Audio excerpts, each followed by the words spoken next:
He lived 3 blocks from the center of town, in a house too quiet for the noise it once knew. The lawn was uneven, the fence half-painted, and the porch swing never moved unless the wind was strong. But that morning something stirred, something small. A boy on a bike stopped just long enough to stare. The man under the car wasn't moving, not in fear, in focus. A socket wrench turned, slow and deliberate. Grease-streaked hands reached up, adjusting something no one else could see. A gentle grunt. Then the car shifted back down. The man rolled out on a creeper, face half-shadowed, eyes unreadable. He stood slowly, wiped his hands, nodded once to the kid. But the boy didn't smile. He pedaled off. Everyone in town knew the mechanic, or at least they thought they did. He fixed what was broken, charged less than he should have, and never said much more than "you're good to go."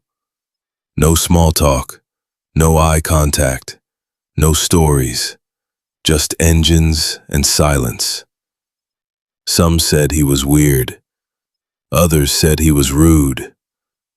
No one said thank you. Until the day the sky shattered. 30 minutes after a teenage prank left his garage in flames, the town square shook with rotor blades. A transport helicopter, Army issue, matte black, and far too large for a farming town, dropped into the empty lot behind Main Street. Doors opened, and out came people the mechanic hadn't seen in 20 years, except now they wore stars on their shoulders. They didn't walk toward the mayor. They didn't speak to the sheriff. They walked straight through the smoke and stood at attention in front of the silent mechanic's house. Because he wasn't just some quiet guy with a wrench. He had once been the man they called when everything else had failed. If you believe some men never stop serving even after the war ends, hit like, comment, respect below, and subscribe for more true stories that remind us why silence sometimes wears the loudest armor. He went by Mac. No one knew if that was short for McAllister, McKinney, or just a nickname someone gave him long ago. Even the mailman wasn't sure. The letters came addressed only to M. Calhoun, 13 Buckler Street. No city, no state, just Buckler Street. People knew where it was. Mac was about 60, strong-shouldered, thick-handed, and gray at the edges. Not old, but weathered. His hearing wasn't great. His posture was military straight, and his speech sparse, measured, calculated like torque pressure on an overused bolt. He owned a garage, not an official shop, but one converted from a war-era storage barn. People brought their broken tractors, pickups, lawn mowers, even bicycles. Mac never refused a job, but he never made small talk either. He was always working, always humming something low. Maybe a tune from the 80s. Maybe older. No one could ever make it out. Kids thought he was strange. Adults thought he was distant. Teenagers, they just thought he was invisible. But once, just once, when a boy's brake line snapped going downhill, Mac had dived into the road, rolled the kid off the bike, and taken the full impact into his shoulder. Didn't sue. Didn't yell. Just taped his shoulder with duct tape and walked home. He didn't brag. He didn't even limp. He just asked if the kid still wanted the bike fixed. Mac wanted peace, quiet, a life where the only battles were engine repairs, not the kind that stained your uniform or kept you up at night. But even peace requires understanding. And in a town full of talkers, his silence was a threat. Some people hide for cowardice, others for survival. Mac hid to protect them, not from himself, but from the parts of him that never left the field. He had a goal. Stay quiet, stay out of trouble, stay forgotten. Until trouble found him anyway. It started small. A few slashed tires, graffiti on the side of his shed, weird vet freak. A local podcast made a joke about Buckler Street's Unabomber. People laughed. Someone left a dead raccoon on his doorstep. Mac didn't respond. He cleaned the mess, repainted the wall, replaced the tires. Said nothing. But silence, when mistaken for weakness, invites violence. The real blow came when a group of high school seniors broke into his garage one night, lit a fire, just to see what would happen, and left behind a can of gas and 3 smashed carburetors. The flames didn't kill him, but they cracked something far older than bone. The fire was put out quickly. Mac did it himself with a hose, while the sheriff's department arrived 15 minutes late and 2 deputies short. The boys weren't caught. No fingerprints, no cameras. The town mayor called it a prank gone wrong. The school said, boys will be boys. Mac didn't say anything. Not to them. Not to the local news crew that showed up. Not even when the insurance company denied his claim because the shop was non-commercial. But people noticed. He stopped fixing things, stopped humming, stopped answering the door. Then, for the first time in 17 years, the American flag outside his house wasn't raised that morning. Just rope and silence. Exactly 24 hours after the fire, the town woke to a sound none of them recognized. But Mac did. It began as a low-frequency hum, not the buzz of a crop duster, not a passing freight truck. It was deeper, older, mechanical with a rhythm that wasn't random. Rotors. Heavy rotors.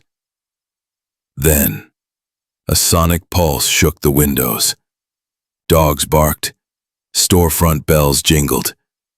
A few locals stepped out of their homes, squinting into the morning haze. The shadow came next. Long, deliberate, unmistakable. An Army CH-47 Chinook, blade spinning like a giant's clock, descended over the empty community field behind Main Street. Dust rose in torrents. The ground vibrated. Children covered their ears. When the bird touched down, it didn't bounce. It settled. Doors opened, and out stepped 4 soldiers. 2 men, 2 women. Not fresh recruits, not here for show. These were special operations. You could tell by the posture. At their lead was a man in his late 50s, sunglasses, tactical vest, a name tag. Colonel Isaac Rowland. He didn't hesitate, didn't stop to greet the stunned mayor or answer the sheriff's nervous wave. He walked with purpose, straight down Buckler Street, toward the burnt garage, toward the man everyone else had tried to forget. Colonel Rowland didn't knock. He saluted. Mac answered in silence, his face unreadable. Arms crossed over a stained t-shirt. Neither man spoke for a moment. Then Roland extended a small, dented item. A military coin, polished at the edges, dull at the center. Mac took it. Roland nodded once and spoke. "We got your signal." Gasps rose from the watching crowd. The mayor stepped forward. "Excuse me, Colonel, what is this about?" Roland turned. "Sir, with respect, this is way above your clearance." He faced Mac again. "You didn't ask for help, but we monitored emergency fallback protocols linked to your coin's RFID signature." Mac raised an eyebrow. "Didn't think they still track those." "They don't," Roland replied. "Except yours." The town's judgment hit hard. Rumors spun wild. Is he in trouble? Was he part of some secret operation? Why would the military land here for him? The sheriff, pressured by town council, approached Mac later that day, asked to see ID, asked if there were any pending investigations the town should be aware of. Mac just handed him an envelope. Inside, a citation for valor. Operation name, Crimson Vow. Top secret. Declassified only 2 years ago. The sheriff's hands trembled. "You pulled out 7 men from a collapsed bunker," he whispered. Mac didn't respond, because no explanation would have mattered to those who had already decided he was no one. But quietly he returned to his garage that night, sat among the burned tools, looked at the melted metal still nailed to the rafters. His silence had protected them once. Now it buried him. 2 nights later, a second helicopter arrived. But this time it didn't land. It hovered. Directly above Mac's backyard, a rope dropped, and from it descended a coffin-sized crate, secured with biometric locks. The town watched from windows, phones trembling in their hands. Mac stepped forward, pressed his thumb. The crate opened with a hiss. Inside, not weapons, not medals, but his old gear, customized tools, armored exosleeves, tactical schematics, photos, letters, dog tags, and one note. "You once fixed what we couldn't. Let us return the favor. ODA 321, Ghost Operations." The crate was more than a gesture. It was a salute, a statement, a message to everyone watching. You forgot him. We didn't. The next morning, Mac didn't hide. He opened the garage doors, set up a fresh tool bench, and began fixing bikes, free of charge. Kids came first, then teenagers, then old farmers who had once crossed the street to avoid him. Word spread, not just locally, but nationwide. Veterans started driving in from other counties. They didn't ask for help, just wanted to shake his hand. One man cried and said, "You saved my brother in Kandahar. We never knew your name." The mayor organized a town hall, wanted to present him with a plaque. Mac declined, but he stood in the back, arms folded, as his colonel, now in civilian clothes, told stories no one else had heard. About Mac Calhoun, Ghost Division, Special Tactical Mechanic. The man who could build a field vehicle from rubble and carry 3 wounded soldiers in it across mine-laced ground. The plaque was still made, but not by the town. It was cast in bronze, delivered by the same team that had brought the gear. Installed at the edge of Buckler Street, It read, In honor of Mac Calhoun, the silent wrench behind 73 rescues. He didn't speak loud. He just showed up. Every Veterans Day after that, the helicopter would return. Just once, just for a flyover. Mac never waved.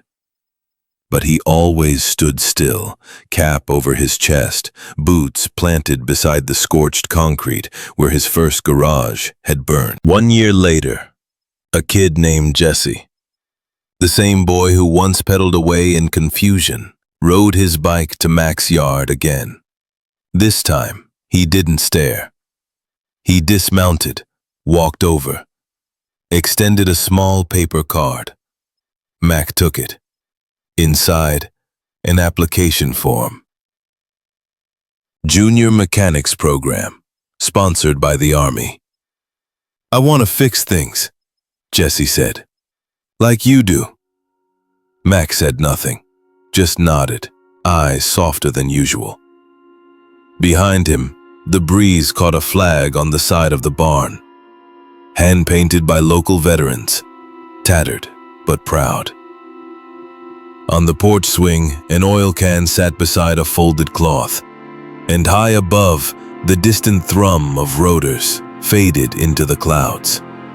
They didn't need to land anymore. Everyone knew now. If you believe some heroes wear silence like armor, and some engines carry more than just pistons, hit like, share this story, and subscribe. Because the quiet ones are the ones who never quit.